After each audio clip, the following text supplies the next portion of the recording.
یہ فکر وہاں سے چلی اور پھر اس کے بعد جامعہ سلفیہ کا قیام ہوا. جامعہ سلفیہ کو ابا رحمہ اللہ جامعہ محمدیہ ہی پھر بنانا چاہتا، لیکن افسوس شاید بنارس میں یہ مقدر نہیں تھا، اور بالآخر آپ مالیگاؤں گئے اور مالیگاؤں میں انہوں نے اپنی اس فکر کو ایک عملی شکل دی. یہ ایک جامعہ محمدیہ کی ابتدا جو مطلب کہ آپ حضرات جو میرے رفقا ہیں اس کو سمجھ لیجیے. اور یہی وجہ ہے کہ ہم نے جب 50 سالہ ایک تاریخ کے بعد جب ایک پروگرام کیا یہاں کلکتہ سے شروع کیا کہ یہاں سے جو سوچ اٹھتی ہے اس میں اللہ بڑی برکت دیتے ہیں. محترم حاضرین،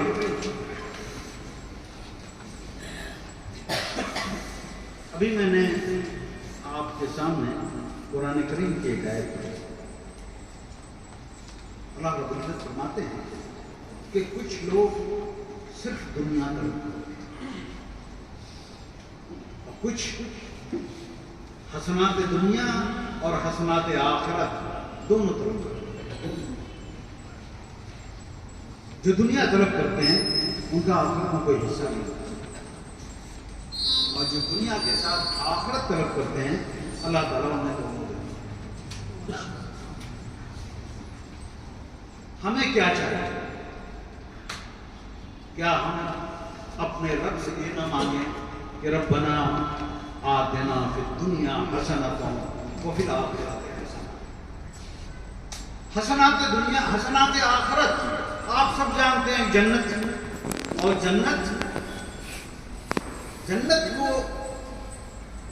جنت کی تعریف کوئی کر ہی نہیں سکتا ہے. ما رأى منرات، جسے کسی آنکھ نے دیکھا نہ ہو، جسے کسی کان نے سنا نہ ہو، اور جو کسی کے وہم و گمان میں نہ آ سکے. جنت کتنی خوبصورت ہے. تو اس جنت کے لیے بھی اللہ نے حسنات کا لفظ استعمال کیا، اور دنیا کی حسنات آپ اسے سوچ سکتے ہیں، اسے بھی اللہ نے کہا ربنا آتنا فی الدنیا حسنہ. حسنات دنیا، اس دنیا میں رہنے کی جو خوبصورت چیزیں ہو سکتی ہیں بحیثیت ایک انسانی معاشرے کے، بحیثیت ایک انسانی سماج کے. ہمیں ایک اچھا شہر چاہیے، ہمیں ایک اچھا گھر چاہیے، ہمیں ایک اچھا ماحول چاہیے، ہمیں ایک اچھی زندگی چاہیے، ہمیں عزت و وقار سے بھرپور معاشرہ اور سوسائٹی چاہیے. یہ ساری چیزیں ہمارا مقصد ہے، ہمیں ہمارے رب نے سکھایا. لیکن افسوس آج حسنات دنیا میں سے تو کچھ بھی ہمارے پاس نہیں ہے نا. آپ ذرا غور کیجیے، اس شہر کی بات کر لیتے ہیں، اور شہر تو بہت بڑا ہے. ہم اپنے محلے کی بات کر لیتے ہیں، کیا ہمارا محلہ سب سے اچھا ہے؟ کیا ہم اپنے محلے میں سب سے معزز اور محترم ہیں؟ آپ یہیں سے قیاس کر لیجیے. یہ خرابی کیوں آئی؟ لمحے فکریہ ہیں تو سوچنے کی جگہ ہے کہ نہیں؟ ہم جنہیں اللہ رب العزت نے کہا تھا انتم الاعلون ان کنتم مومنین، تمہیں دنیا میں سب سے سربلند رہو گے، سب سے اعلیٰ و ارفع رہو گے، سب سے معزز و محترم رہو گے اگر تم مسلمان ہو. تو یہ جو ذلت ہمارے ہاتھوں میں آئی ہے، یہ جو پستی ہمارا مقدر بنی ہے، یہ محض اس لیے کہ دین کو جس طریقے سے، جس اینگل سے، جس ناحیے سے اور جس زاویے سے دین کو سمجھنا چاہیے تھا، اس اینگل اور اس زاویے سے ہم نے دین کو سمجھا. ہمیں اللہ رب العزت نے اپنے رسول کے ذریعے، اپنی شریعت کے ذریعے ہمیں سمجھایا تھا الید العلیٰ خیر من ید السفلیٰ، دینے والا ہاتھ لینے والے ہاتھ سے بہتر ہوتا ہے. آج پوری قوم ہاتھ پھیلائے ہوئے پڑی ہوئی ہے. فیکٹ ہے، حقیقت ہے کہ نہیں ہے؟ کس کی بات تھی الید العلیٰ خیر من ید السفلیٰ؟ ہمارے رسول نے ہمیں سکھایا تھا نا.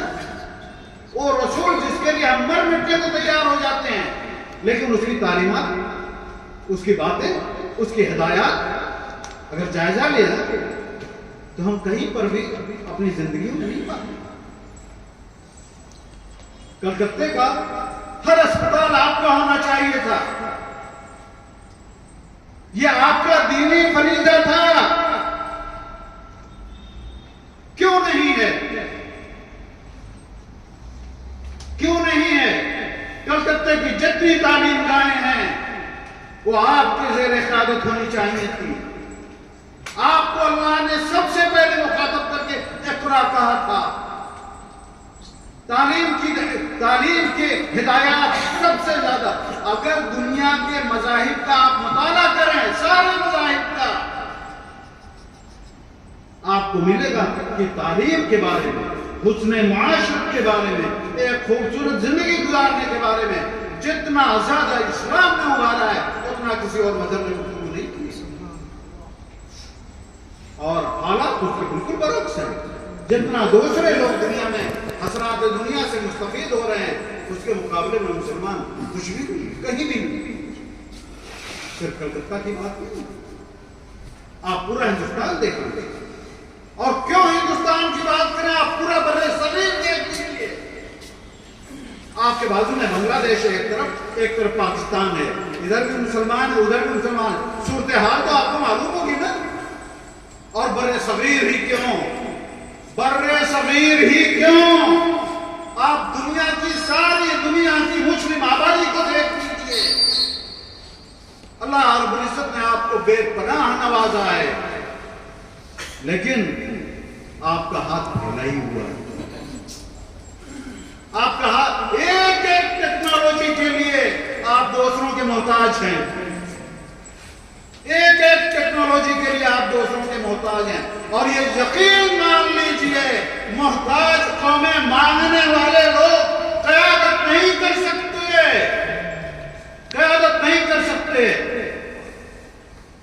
اور یہ قیادت آپ کا دینی فریضہ.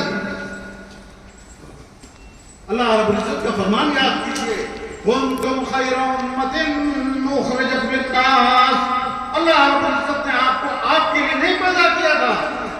اللہ نے آپ کو آپ کے گھر کے لیے نہیں پیدا کیا تھا، آپ کے خاندان کے لیے نہیں پیدا کیا تھا. اللہ نے مسلمانوں کے لیے آپ کو نہیں پیدا کیا تھا. اخرجت للناس کہا. اس انسانیت کے لیے اللہ نے آپ کو تخلیق کی، انسانیت کی بھلائی کے لیے آپ کو تخلیق کی. اس انسانیت کی بھلائی میں ہم کہاں کھڑے ہیں؟ کبھی جائزہ لیا، کبھی سوچا، کبھی سر جھکا کے 2 منٹ کے لیے سوچا؟ اگر آپ سوچتے تو شاید حالات دوسرے ہوتے. ہم نے سوچنا بھی چھوڑ دیا. وائے ناکامی متاع کارواں جاتا رہا اور کارواں کے دل سے احساس زیاں جاتا رہا. ہمیں اس ضائع ہونے کا احساس بھی مر چکا ہے. ہم اتنے بے ہوش ہو چکے ہیں. سبب آپ دیکھیے، آپ اسلامی تاریخ، اور یہ بھی ایک بڑا عجیب ہونا ہے، ایک بہت بڑا المیہ ہے کہ ہم اپنی تاریخ نہیں جانتے. ہم نے اس دنیا کو دنیا بنایا، اس دنیا کو جینے کا ڈھنگ سکھایا ہمارے اسلاف نے. ذرا تاریخ پڑھیے تو، ذرا دیکھیے، ذرا جانیے تو. خواہ میڈیکل سائنس ہو، انجینئرنگ، دنیا کیا ہو، کون سا علم ہے جس میں ہمارے آبا و اجداد نے، ہمارے اسلاف نے قیادت نہ کی؟ وہ تو آبا تھے تمہارے، مگر تم کیا ہو؟ ہاتھ پہ ہاتھ بھرے منتظر. اسی صورتحال کیوں ہے؟ اس لیے جو پیغام اول وہ پہلے وہی جو اللہ. اچھا یہ ایک نقطہ ذرا دیکھیے، اس نقطے کو سمجھیے. اسلام کی بنیاد 5 ارکان پہ ہے نا، سب جانتے ہیں. توحید،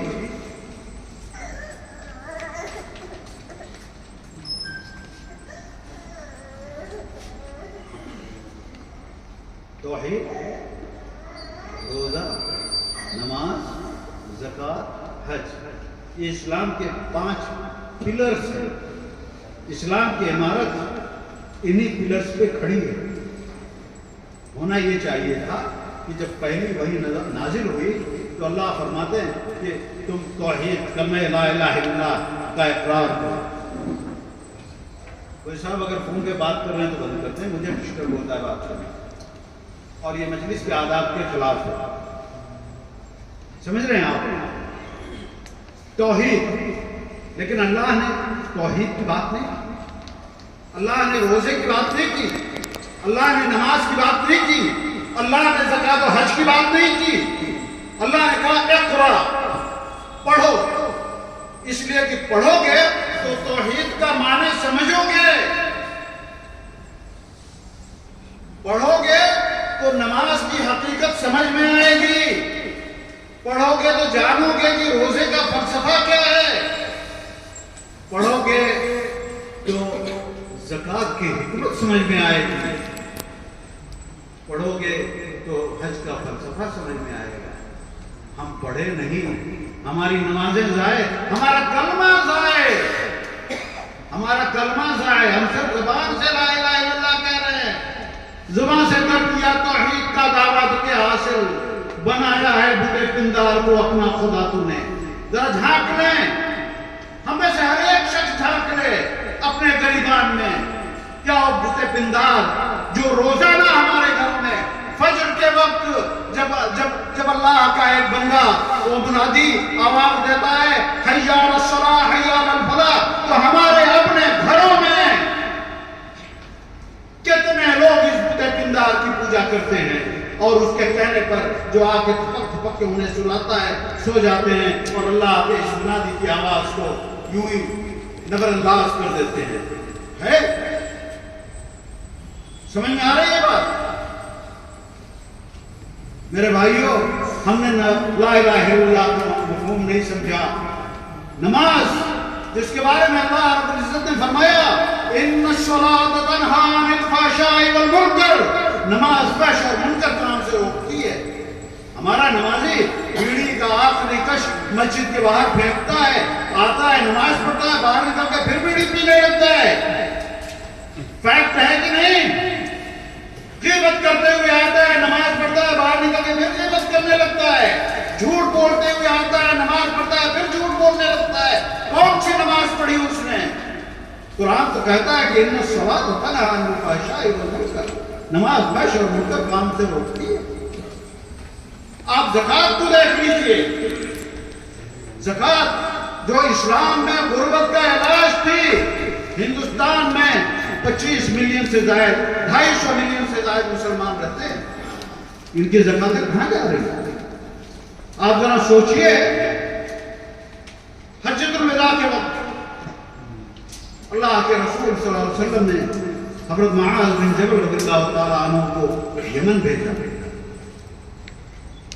حجۃ الوداع کے بعد آپ صلی اللہ علیہ وسلم کا انتقال ہوا. حضرت ابو بکر رضی اللہ تعالیٰ عنہ کی خلافت کے 2 سال, یہ 3 سال ہو گئے. پھر اس کے بعد حضرت عمر رضی اللہ تعالیٰ عنہ کا دور خلافت. آپ کے ابتدائی دور خلافت میں حضرت معاذ بن جبل نے یمن سے بہت زیادہ مال مدینہ بھیجا. حضرت عمر نے پوچھا کہ معاذ, میں نے تمہیں کلیکٹر بنا کے تو وہاں دے رکھا ہے, یہ کیسا پیسہ ہے؟ کہا صاحب اب یمن میں کوئی زکات لینے والا نہیں رہ گیا ہے. سمجھ رہے ہیں؟ زکات مسلمانوں کی اقتصادی حالت کو سدھارنے کے لیے ہے. اگر زکات کی طرح ادا کی جاتی تو میں پورے یقین اور وثوق کے ساتھ کہتا ہوں, میرا ایمان یہ بول رہا ہے کہ اس ملک میں مسلمان غریب نہیں رہتا. ہم نے زکات کو غلط طریقے سے استعمال کیا ہے. ہماری زکاتیں معلوم نہیں کہاں ادھر ادھر ضائع ہو رہی ہیں, اور یہ اس کا وقت نہیں ہے کہ میں اس پر گفتگو کروں. اور اسی طرح آپ دیکھ لیجئے حج کا معاملہ. ایک مرتبہ بمبئی ایئرپورٹ پہ ایک صاحب مجھے چہرہ پہچانا لگ رہا تھا.